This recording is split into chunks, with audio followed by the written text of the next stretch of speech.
which is false. You're the frickin' FBI. You can subpoena the information from the state, and you better do that. That sentence, "You're the frickin' FBI," is not a slogan. It is a legal argument. The FBI director had just told Congress that the estate of Jeffrey Epstein is under no obligation to hand over materials, even if the FBI issues a subpoena. That is factually incorrect. The FBI can subpoena third parties. It does it regularly. It is one of the most basic investigative tools available to federal law enforcement. And Representative Ted Lieu, a former California Deputy Attorney General who has spent decades working in law, said so directly in those words in a congressional hearing room. The director of the most powerful law enforcement agency in the country did not know or would not acknowledge that his own agency has the power to subpoena an estate. And that was the second thing Lieu exposed in this hearing. The first was worse. The gentleman from California is recognized. Representative Ted Lieu of California served as a deputy district attorney in Los Angeles County. He has a law degree from Georgetown. He has spent years on the House Judiciary Committee examining the limits and obligations of federal law enforcement. When he sits across from the FBI director, he is not asking questions he does not know the answers to. Today, he came with two specific objectives. The first was to ask the most direct question this hearing produced about the 45th President of the United States and the Epstein files. The second was to demonstrate that Patel's repeated argument that the FBI has done everything legally available to it does not hold up to the most basic legal scrutiny. The open question by the end of this hearing is whether Patel does not know that the FBI can subpoena the Epstein estate, or whether he knows and is choosing not to. Both answers are significant. And the photo question that preceded this exchange raises a third question that Patel answered in one word, a word he had no way to verify. I'm going to play for you a video clip of what Michael Wolff said Epstein told him was in the safe and what he showed the author was in this safe. So let's please play that. So Director Patel, I'm going to ask you a very broad and general question. Before Lieu asked a single question, he played a video. The journalist Michael Wolff, who has conducted one of the only extended interview series with Jeffrey Epstein on record, described on camera what Epstein showed him years earlier. The implication of what Wolff described and what Epstein allegedly showed him in a safe formed the basis of the question Lieu then asked Patel directly. The setup was precise. Lieu was not asking Patel to speculate. He was asking about a specific category of material, photographs, that a journalist had publicly described as being in Epstein's possession. And he was asking the FBI director, under oath, whether that material existed as described. Are there any photos showing Donald Trump with girls of an uncertain age? No. How do you know that? Because that... One word. No. That is the FBI director's answer to a question about whether photographs exist showing the President of the United States with underage girls in a known sex trafficking context. No is a complete answer if you have looked. No is not a complete answer if you are relying on the assumption that someone else would have found what you have not searched for. And Lieu's follow-up, how do you know that, is the question that pulls the thread. Because Patel has acknowledged elsewhere in this hearing that he has not reviewed the entirety of the Epstein files personally. He has reviewed, in his own words from other testimony, a good amount. Not all. He has also acknowledged, in this same hearing, just minutes earlier, that the Epstein estate holds a voluminous amount of information that has never been released and that the FBI does not currently possess.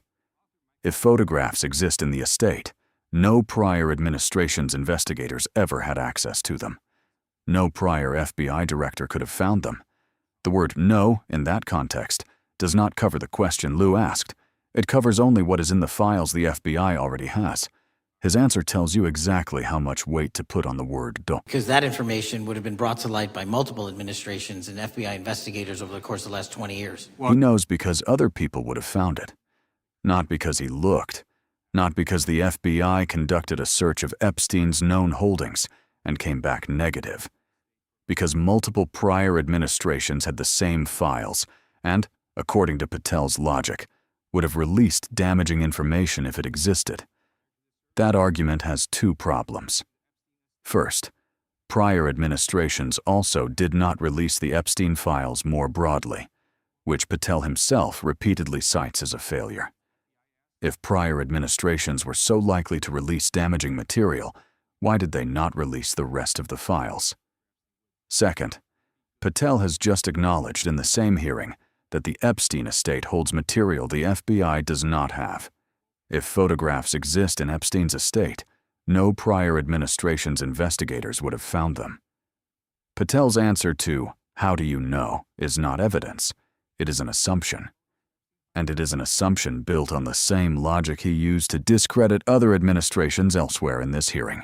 Well, you know what? That's just not true, because no one knew about the creepy birthday message that Donald Trump wrote to Jeffrey Epstein until the Wall Street Journal disclosed it, and then all of a sudden, the Epstein estate provides it to Congress. Well, so certainly, you weren't there at the search. You don't know what Epstein may or may not have done with those photographs even prior to the search. Maybe someone has it. Maybe the Epstein estate has it. The FBI director does not know whether his own agency has subpoenaed a journalist's recorded interviews with the most notorious sex trafficker in recent American history. Michael Wolff has conducted extended on-camera interviews with Epstein that span hours of material. Those tapes exist. They are held in private hands.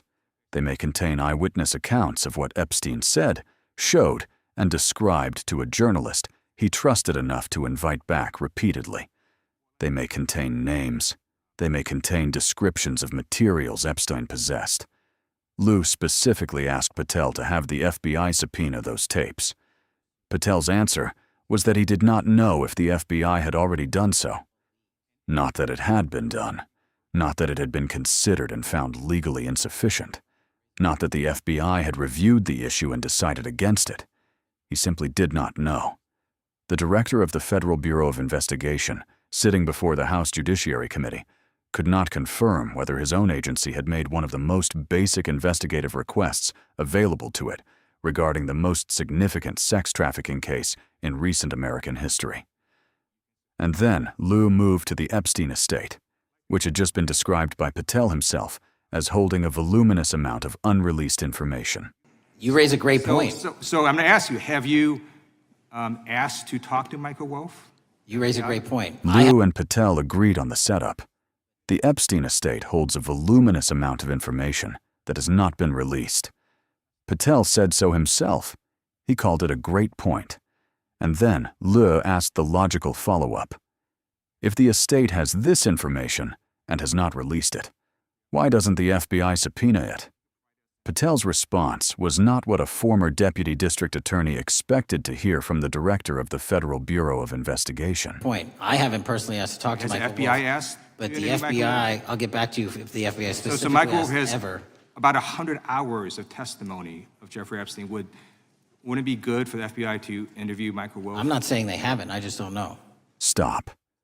The director of the FBI just told Congress that a subpoena does not obligate an estate to produce materials. That is not a policy position. That is not a debatable legal interpretation. That is incorrect as a matter of basic federal law. A grand jury subpoena compels production of documents and materials from any party, including estates. Recipients can challenge a subpoena in court, claim privilege, or seek modifications. But the default position is compliance. The FBI issues subpoenas routinely. It is one of the most fundamental investigative tools in federal law enforcement. The claim that an estate is under no obligation to comply with a subpoena, even pursuant to one, is simply wrong. And Patel added a phrase that made the exchange even more striking. That's a great point. He agreed with Lieu's suggestion, then immediately explained why it would not work, using a legal rationale that does not hold up. Lieu had heard enough. Has FBI subpoenaed the tapes that Michael Wolff has conducted of Jeffrey Epstein? I don't know. All right, so if you could provide us an answer, that would be terrific. Sure. Well, let me ask you this question then. Have you looked at all the photos in Epstein files? You're the frickin' FBI. That sentence is the payoff of everything Lieu built in this hearing. It is not an emotional outburst. It is a legal correction delivered by a lawyer to another lawyer who got the law wrong. The FBI has subpoena authority. It has grand jury subpoena authority. It has civil investigative demand authority. It has multiple legal mechanisms to compel production of documents from private parties, including estates. What Patel described, an estate under no obligation even pursuant to a subpoena, is not how federal law works. You're the frickin' FBI. You have these tools. Use them, and you better. I have looked at all the information that the investigators who investigated this case have provided to run out credible leads. And in the Epstein file, was there that creepy birthday message that Donald Trump had written to Epstein? No, that's what I was trying to tell you. You raise a great point. The estate of Jeffrey Epstein has a voluminous amount of information that they have not released before. Okay, so that's great. So wouldn't it be great if FBI subpoenaed the estate of Jeffrey Epstein for all that information? The estate is under no obligation to provide that material, even pursuant to a subpoena. That's a great point. Yeah, that's just false. Okay. That's just false. You're the frickin' FBI. You can subpoena the information from the estate, and you better do that. I'd like to move literally on. not how it works. I'm going to move on now and talk about Epstein's client list. You confirmed that it exists. Attorney General Pam Bondi confirmed earlier this year that it exists. So I just want to ask you a simple question. Is Prince Andrew on Epstein's client list? The material related to Prince Andrew has been made public. Is Prince Andrew on the client list? We have released the index of names All right, that were in Jeffrey Epstein's. Is Donald Trump on Epstein's client list? The index has been released, and the index will speak for So I'm itself. just going to say, America, there's a huge red flag. The FBI director could not answer Gentlemen. whether Donald Trump was on Epstein's Gentleman's time client has list. expired. I You're yield now back. recognized. Close the loop. Lieu came into this hearing to expose two things, and the record shows he accomplished both. The first exposure is the photo question. Are there any photos showing Donald Trump with girls of an uncertain age? Patel said no. Lieu asked how he knows. And Patel's answer, because prior administrations would have found it, is not knowledge. It is inference. It is an inference that depends on the completeness of prior investigations, the integrity of prior investigative decisions, and the assumption that photographs do not exist in places the FBI has never looked, specifically the Epstein estate, which Patel himself called a voluminous source of unreleased information in this same hearing. If photographs exist in the estate, no prior administration's investigators ever had them. Patel's no does not cover what he implied it covers. The second exposure is the legal error. The FBI director told Congress that an estate has no obligation to comply with a subpoena. That is not true. Lieu corrected it immediately and correctly. And the pattern across both exposures is the same. The person running the most powerful investigative agency in the country either does not know what that agency can do or will not acknowledge it in a congressional hearing. You're the frickin' FBI. That sentence is 5 words and a verdict on everything that came before it. He said no. He had no way to know. He said the estate can ignore a subpoena. It cannot. You're the frickin' FBI. What would you have asked him?